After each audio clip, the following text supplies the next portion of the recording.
Ang bagal naman nung kumukuhang shabu. Mag-uumaga na. Kring, kring, kring. Sir, medyo traffic dito sa dinaanan ko. Sige sir, naghihintay lang ako. Sir, nandito na ako. Saan ka na? Sa may kanto, kumanan ka. Tapos sa may madilim. Sige, sir. Sir, patingin na shabu. Ito sir, magandang klase yan. Magkano ba yan? 5K lang, isang pakete.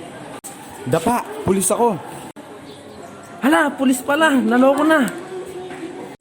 Huwag kang tumakbo, papaputukin kita.